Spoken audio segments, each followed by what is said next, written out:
Olá, muito bem-vindo ao canal do Zezé e Rosa. E no vídeo de hoje o conteúdo tá bacana, vai aí mexer com as nossas estruturas e com a nossa mentalidade. Tá preparado? Roda aí!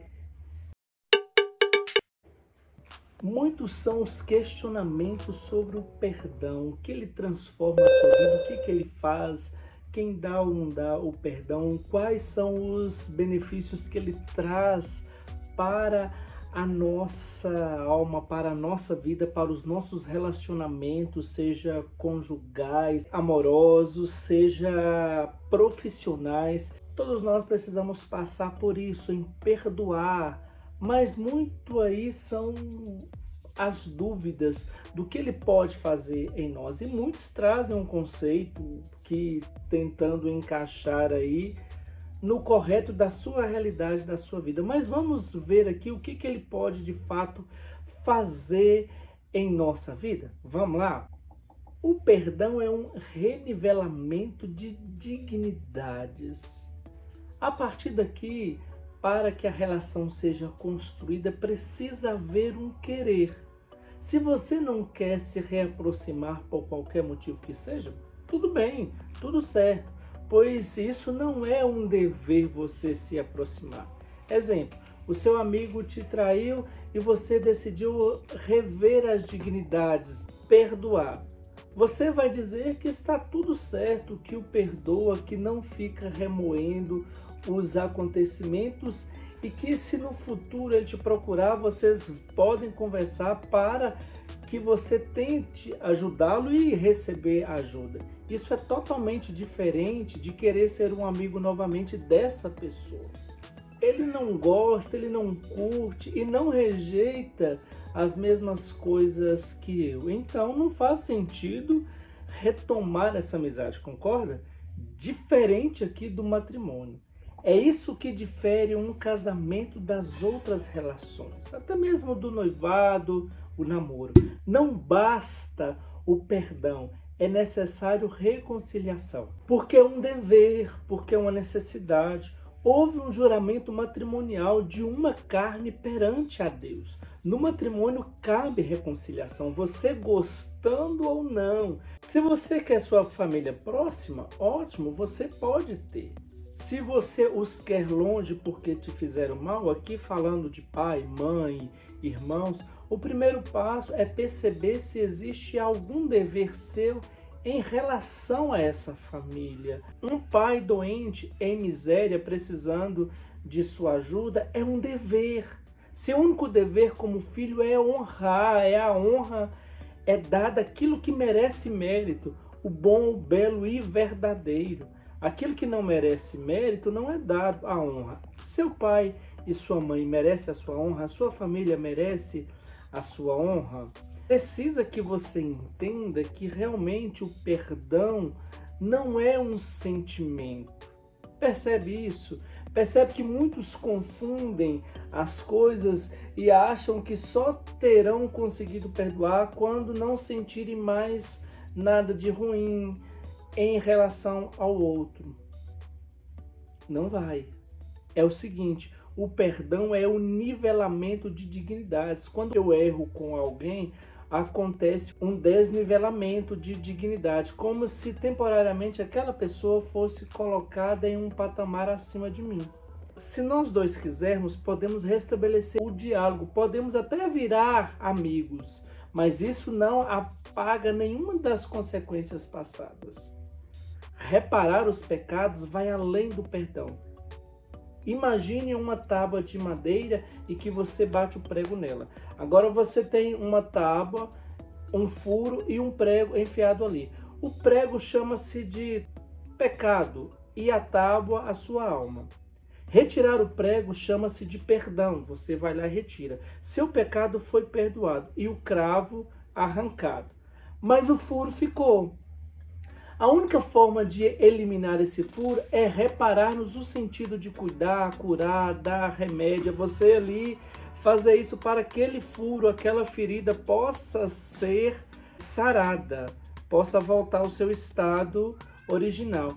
E por isso que fazemos bons atos. Não basta se confessar e pedir perdão. É necessário fazer bons atos como a caridade ou algo a mais. Um ato de reparação é aquilo que vai fazer com que o erro seja restaurado. E não basta somente fazer as suas obrigações. Isso apenas, digamos aqui, empata o jogo. É necessário fazer pelo outro, rezar pelo outro, fazer a caridade, se doar, ter esforço, se exercitar pelo outro mais do que deveria. E isso que purga os nossos pecados. Se você morrer antes de purgar todos os pecados em vida, você vai para um lugar específico para finalizar isso. Essa é a percepção filosófica do que chamamos de purgatório, uma antessala do céu. O purgatório é a certeza do céu, apenas um período anterior onde eu estou limpando esses buracos. Quando temos uma ferida, ela é curada, nós ficamos sãos, curados. Esses são aqueles santos, aquele que está completamente curado, que todas as feridas foram purgadas. Não há como saber como acontece exatamente no purgatório com os nossos pecados purgados. Mas tem uma santa na Igreja Católica, a Santa Francisca Romana, descreve como um lugar de limpeza e que as dores são as dores do fogo, mas não do inferno. Deus me livre. Ainda no purgatório, as dores são sanadas mediante as orações dos outros, porque essas pessoas não podem mais rezar por si mesmas. Somos nós que rezamos por elas, somos nós que fazemos penitência com quem está lá. Basicamente, elas ficam lá esperando a gente rezar. Seria caridade rezar pelas almas do purgatório? Com certeza. Durante quase 15 séculos, eram consideradas a prática mais importante de todo o cristão, a oração pelas almas do purgatório. Mas esquecemos de fazer isso, muitas das vezes, mas sempre rezamos nas nossas jaculatórias. Você irá encontrar explicações sobre o purgatório na tradição dos primeiros padres da igreja, aqueles que aprenderam da boca dos apóstolos. Texto como o de Santo Apolinário e São Policarpo falam claramente sobre a existência do purgatório. O que faz esse desnível acontecer em relação ao perdão que falamos antes é o erro. Mas esse erro possui agravantes que aumentam e atenuam esse desnível. Imagine que o seu marido ou a sua esposa te traiu. Isso é algo muito grave, afinal de contas, você é esposa, você é esposo. Talvez você não era tão inocente como atitude de mentira, compras escondidas, coisas assim acontecem no dia a dia, afrontes ou competição. Mas você nunca traiu, você cuidava dele, cuidava dela. Em relação à proximidade, você é a carne da carne dele, da carne dela. Alguém muito importante, sendo essa traição muito grave. E se a gente fizer isso com Deus? Ele é a pessoa mais próxima da gente, mais importante e a mais inocente do universo, digamos assim. Quando pecamos contra Deus, o reparo é impossível. Imagina o desnível. Como podemos reparar isso? Não reparando, não tem como a gente fazer isso. É por isso que ele precisou dar o seu próprio filho para se fazer homem e reparar pela gente. Por isso que Jesus ele se tornou o Verbo encarnado, nosso Salvador. Por isso que ele veio ao mundo. Essa foi a missão, resgatar, restaurar a nossa dignidade, né? O que nós não conseguiríamos por nós mesmos e não conseguimos por nós mesmos. Seria necessário alguém de tamanha, de extrema importância e igual à inocência, igual à proximidade que ofertasse em reparação, em expiação desse erro. Por isso que ele vem através de cada um de nós e por nós, e ele se faz carne, ele volta e renivela a dignidade entre nós, entre você, entre eu e Deus. Deus se faz homem para que o homem possa ter perdão. Agora, o homem pode pedir perdão infinitas vezes, enquanto for necessário, e precisa fazer isso. Mas precisa de algo muito importante, reparação do ato. Perdão é do pecado.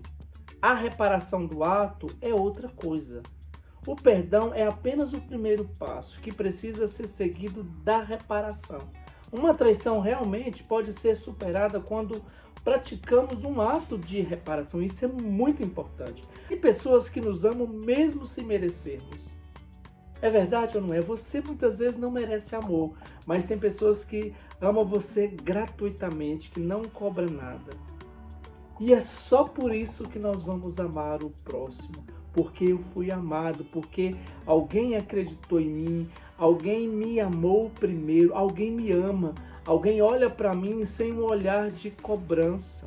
A maior dificuldade das pessoas é se permitirem serem amadas. Você é assim? Você às vezes tem essa dificuldade de receber ajuda, de receber um elogio, de receber os mimos diários, sem aquela carência, perceber na verdade que você foi amado, você foi amada. Todos os dias você acorda com uma quantidade exuberante de ar nos seus pulmões. Isso é Deus te dizendo para aproveitar a oportunidade de ser digno do céu que Ele fez para você. Isso não é papo de religioso, de coach, de nada. Isso é apenas uma descrição da realidade. Você está vivo hoje, precisa viver e precisa valorizar o hoje. E muitas das vezes eu preciso reparar as coisas para minha consciência, para minha dignidade estar, digamos, à altura, para eu me perceber digno. E eu preciso perceber que eu sou uma pessoa digna, não por aquilo que eu faço, mas por aquilo que eu sou na minha verdade. Se inscreva no canal, deixa seu like, compartilha aí, esse hoje tá bacana demais e nos vemos nos próximos vídeos.